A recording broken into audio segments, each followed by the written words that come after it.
Bon, merci. Bonjour à tous, merci d'être ici. On m'a demandé de dire un petit mot au nom de la Télécom Vallée aussi, puisqu'on est hébergé gentiment par la Télécom Vallée ici. Donc, Télécom Vallée est une grosse association de la région qui regroupe beaucoup de professionnels de l'informatique au sens large, dont la société dont je fais partie. Donc, on est accueillis dans ces locaux gracieusement par la Télécom Vallée, qu'on remercie chaleureusement. Donc, le sujet d'aujourd'hui, c'est donc UX UI mobile. Il y aurait énormément de choses à dire. J'ai été censurée par Olivier à maintes reprises parce que je voulais dire trop de choses. Du coup, j'essaie de réduire au minimum. Et avant de commencer, j'aurais besoin de savoir un petit peu qui vous êtes. Je connais plusieurs personnes dans la salle, mais j'aurais besoin de savoir grosso modo qui est UX designer.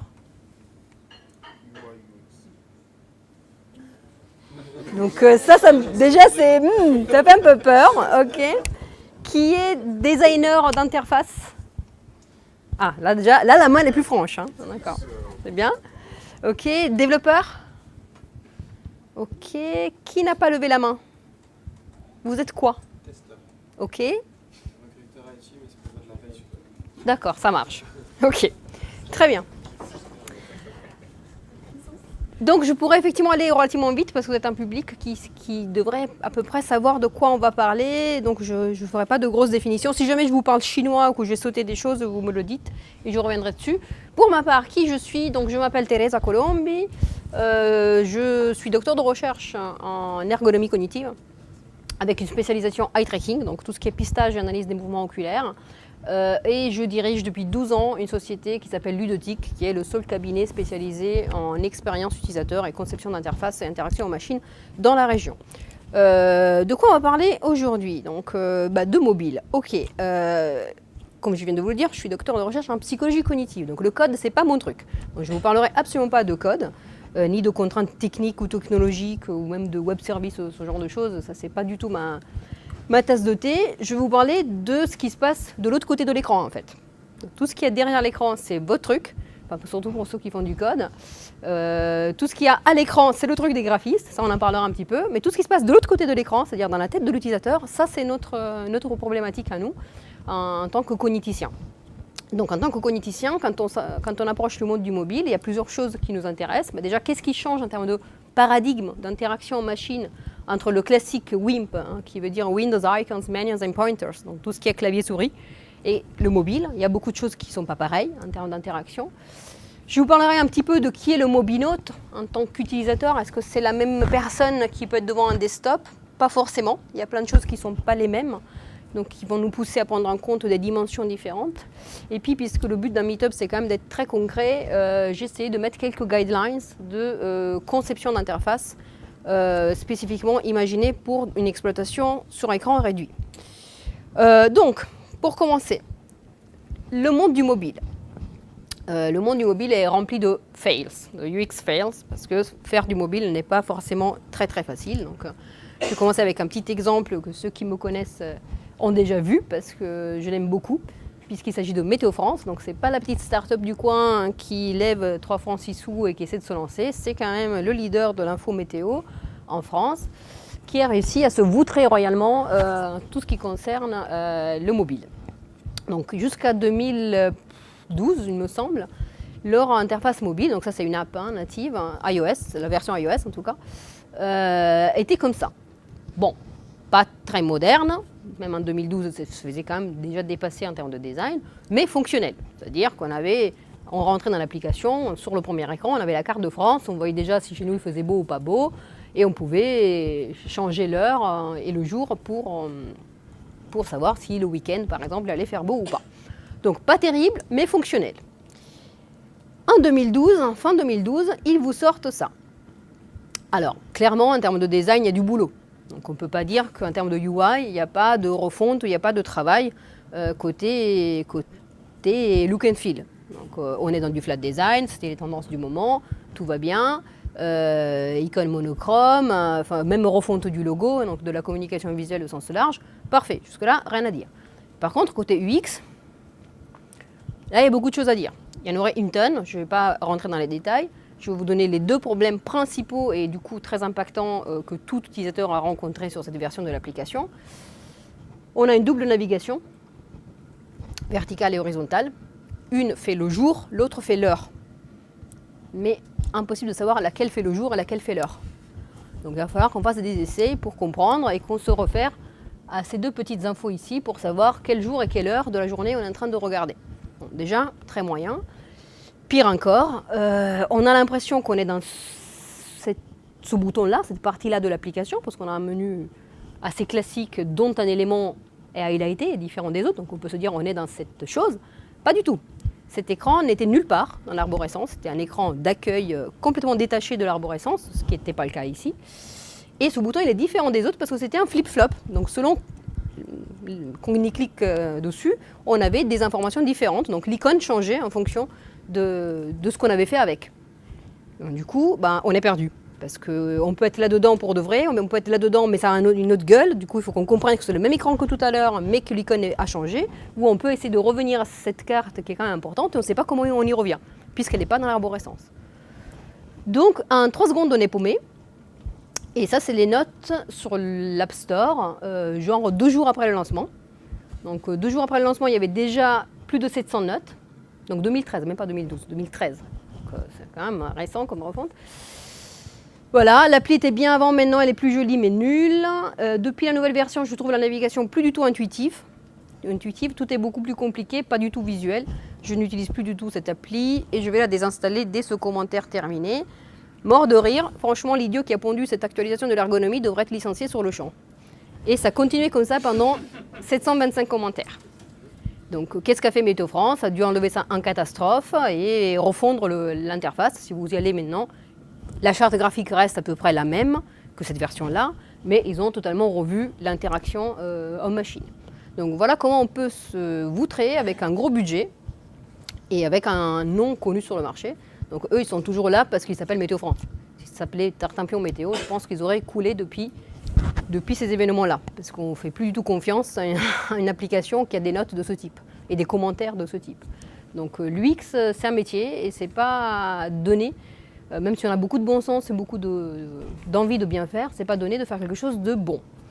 Donc toujours dans le domaine du mobile, regardons quelques chiffres justement qui peuvent nous éclairer sur les utilisateurs et les usages. Parce qu'une fois de plus, moi je regarde la partie usage et utilisateur et pas la partie techno et technique des choses. Je vous ai mis des sources pour que vous puissiez aller au fond des choses parce qu'il y a énormément de stats et d'infographies qu'on peut trouver sur Internet. Je vais passer assez vite. Par exemple, les gens ne sont pas idiots, les gens utilisent plusieurs supports, téléphone, tablette, PC, mais pour des usages différents. Donc, par exemple, les vidéos sont regardées notamment sur des tablettes. On ne va pas forcément s'installer dans son PC pour regarder des vidéos, on ne va pas non plus s'installer sur son téléphone pour regarder des vidéos. Donc selon ce qu'on a à faire, on va choisir le support qui va bien. Ça, c'est une autre étude intéressante, c'est de Deloitte, donc c'est des gens plus que sérieux dans ce genre de domaine, qui vous montre que votre smartphone, vous l'avez tout le temps dans votre poche, mais que selon le moment de la journée, vous ne faites pas les mêmes choses avec. Il y a des activités plutôt du matin, des activités plutôt pendant la journée, des activités plutôt ludiques en fin de soirée, et des activités, des applications même, du coup, qu'on appelle d'endormissement, qui sont utilisées avant le coucher. Donc ça implique de savoir dans quel contexte se trouve votre utilisateur à chaque instant. Une application d'endormissement, on va l'utiliser très probablement dans le lit, donc avec la lumière déjà éteinte. Donc ça a des implications en termes de luminosité de l'écran et donc de charte graphique, par exemple. Une application qu'on utilise au travail, elle doit avoir un lien a priori avec le monde du travail et doit tenir compte aussi du fait qu'il peut y avoir du bruit autour, on peut être interrompu, etc. etc. Donc on ne va pas concevoir les choses de la même façon si on fait une application d'endormissement et si on fait une application dans un contexte professionnel, par exemple. Autre donnée intéressante, le mobile est au cœur de ce qu'on appelle la transition ou la transformation digitale et donc la stratégie digitale des marques. On ne peut plus se passer du mobile. Le mobile est très complémentaire à tout ce qui est point de vente, par exemple. Il y a des études qui montrent bien que les gens se servent beaucoup de leur mobile pendant les achats en magasin, par exemple pour checker les prix, pour voir s'il n'y a pas un magasin moins cher dans les parages, ou pour avoir la fiche technique d'un produit, puisque sur le produit lui-même, sur l'objet lui-même, on n'a pas ces informations. Pour avoir des notes, pour savoir si ce produit a été acheté par d'autres personnes et qu'il y a des bonnes notes. Donc le mobile peut remplacer le conseiller ou la conseillère de produit qui vous accompagne à un magasin. Et une chose qu'on voit apparaître dans les études, une fois de plus, c'est que les gens sont multi-écrans. Tout le monde ou quasiment tout le monde a du desktop, hein, donc un PC ou un laptop, et on va de plus en plus vers une utilisation mobile. Donc quand on regarde les tunnels d'achat, le comportement d'achat, on se rend compte que même l'acte physique d'achat, des fois, il est fragmenté sur plusieurs supports. C'est-à-dire qu'on peut commencer à regarder une information sur un support et finir par l'acheter sur un autre.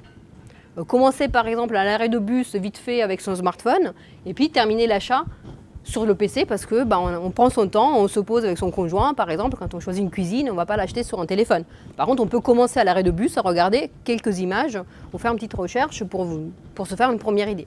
Donc il y a plein de données comme ça qui permettent de modéliser un petit peu ce qu'on appelle le Customer Journey, donc le parcours du consommateur et de l'utilisateur qui traverse du coup les supports mobiles. Donc si vous faites une application mobile, pensez aussi au fait qu'elle n'est pas standalone, elle n'est pas utilisée en tant qu'au moins que votre marque elle ne fasse que ça et qu'il n'y ait que ça.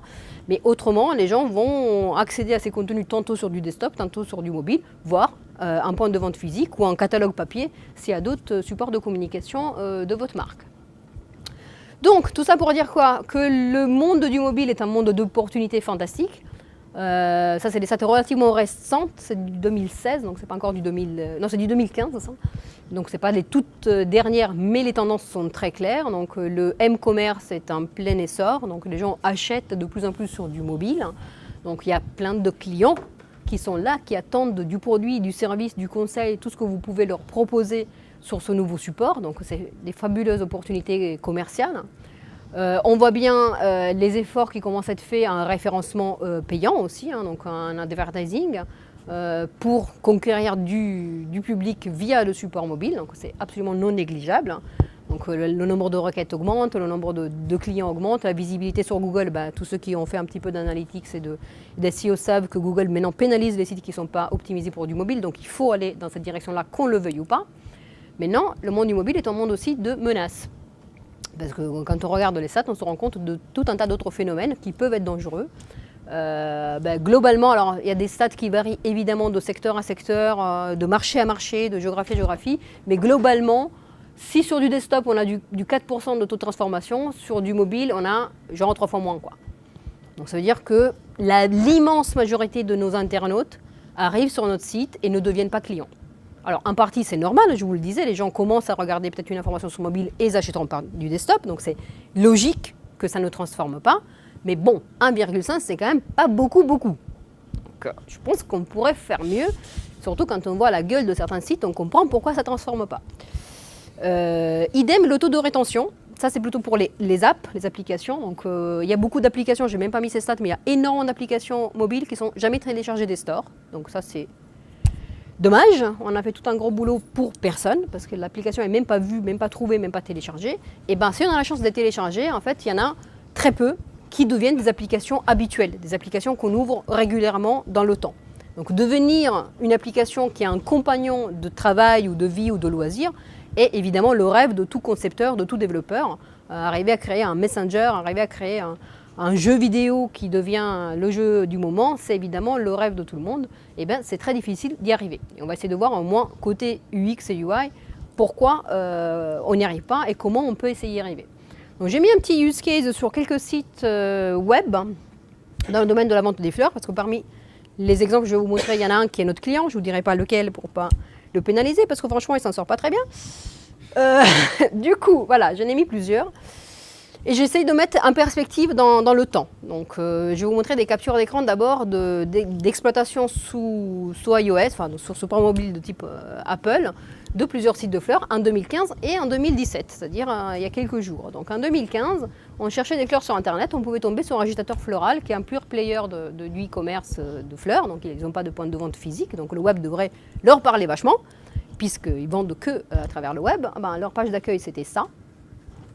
Là, le responsif, on ne connaît pas, donc illisible, inexploitable, ça ne donne pas envie, donc c'est le site desktop en petit, quoi. Aujourd'hui, c'est ça. Ah certes, ils ont compris qu'il fallait mettre du budget, mais non.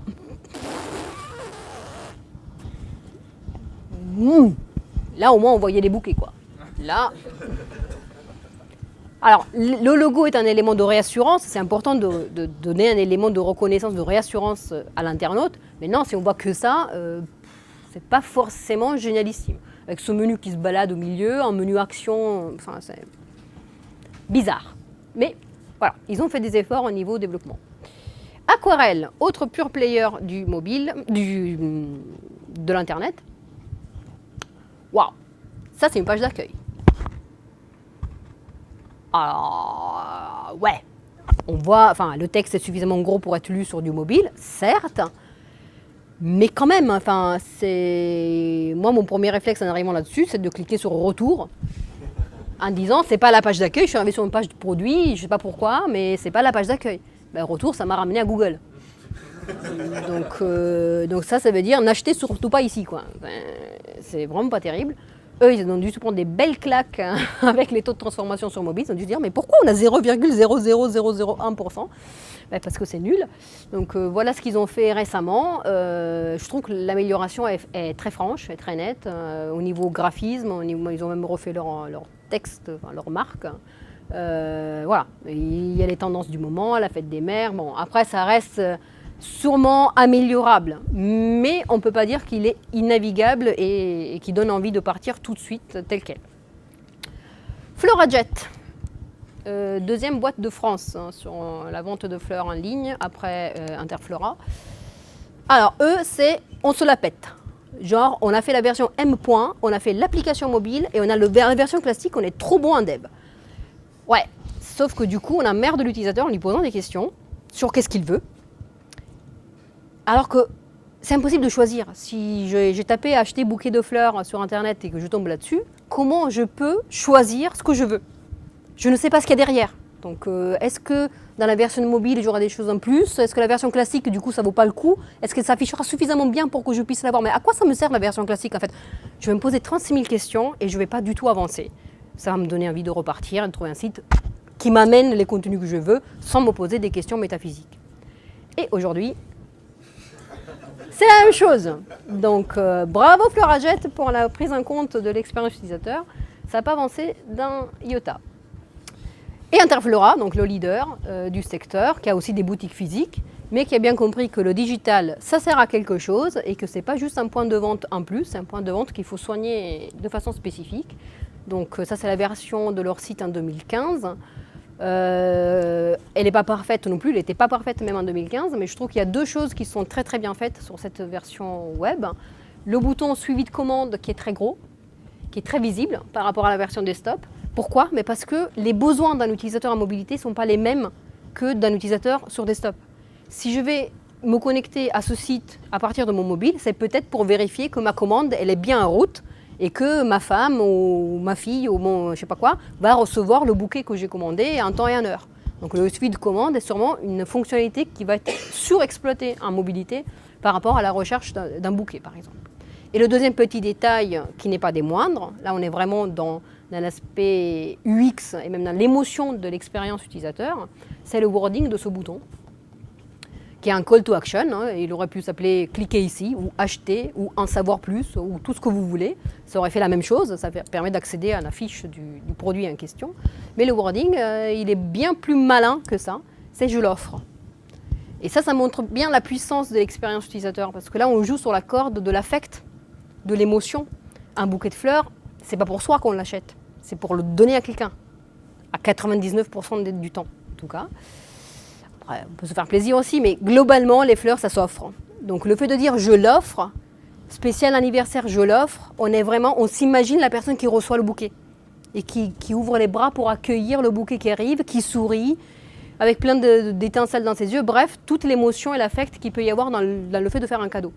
Donc le résultat est le même que je sors ma carte bleue, parce que je vais finir sur une page produit et je vais acheter le bouquet en question, mais ça donne vachement plus envie de le faire, parce qu'on se voit à la place de la personne qui va le recevoir. Version 2017, refonte de l'image, enfin plein de petits détails graphiques pour être un peu plus dans l'air du temps, c'est logique, le burger menu, etc. etc., etc. Refonte globale, là j'ai laissé exprès les messages de cookies, les alertes cookies, pour que vous soyez vraiment dans la première exploration, parce que si je les enlève, évidemment vous allez voir plus de choses. À l'époque il n'y avait pas encore cette obligation légale, donc il n'y avait pas. ces messages, mais moi globalement je prends toujours des captures d'écran de la première visite d'un site pour avoir cet élément qui vient s'incruster, qui cache quand même pas mal de choses malheureusement. Mais de toute façon ce qu'il y avait dessous, vous allez aller voir, hein, c'est pas forcément terrible. Donc on ne perd pas grand chose, ça reste la partie haute qui est importante, et ils ont gardé cette logique, le wording il change selon le type de bouquet qu'on prend, mais ils ont gardé cette logique de wording très très affectif. Voilà. Donc vous voyez, on peut bien faire, on peut mal faire, on peut avoir plein de problématiques sur tout ce qui est affichage sur du mobile. Et les stats que je vous ai cités tout à l'heure sont assez inquiétantes quelque part, parce que le taux de transformation que je vous ai cité, il fait peur. On peut faire tout ça pour gagner 1% de clients, franchement, c'est pas fameux. Pourquoi on n'arrive pas à transformer mieux? Pourquoi on n'arrive pas à convaincre des clients? Pourquoi on n'arrive pas à être leur application préférée si c'est une application native, ou leur site préféré en mobile si c'est du web? Pour des tas de raisons.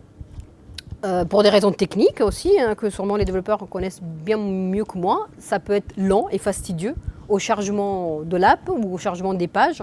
Donc du coup, ça c'est une question technique qui a un vrai impact côté expérience utilisateur, parce qu'on sait très bien qu'au bout de X secondes, les gens se barrent parce qu'ils n'ont pas envie d'attendre que ça charge. Donc les aspects techniques ont un impact direct sur l'appréciation et la satisfaction du client. L'onboarding, qui est un passage fondamental. L'onboarding, c'est le processus d'inscription, ou en tout cas de rentrée de la première visite des contenus.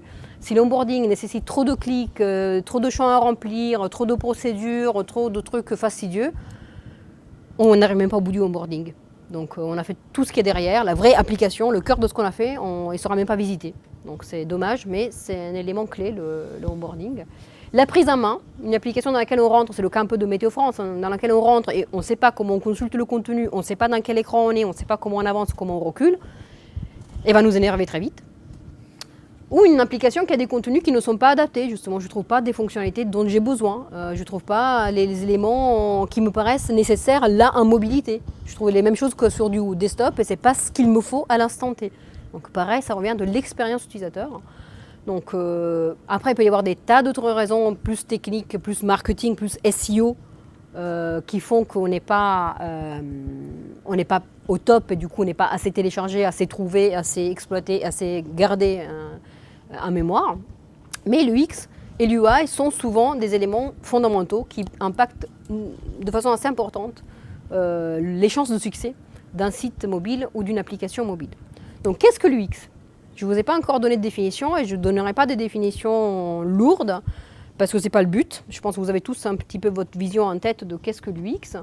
J'ai juste mis un exemple une fois de plus en situation de mobilité parce que même si la borne pour acheter les tickets, elle ne bouge pas des masses, la personne est quand même en situation de mobilité. Donc on a un écran tactile et tout ce qui va avec. Et c'est une situation qui montre bien que l'utilisateur n'est pas du tout dans la même situation que dans du desktop.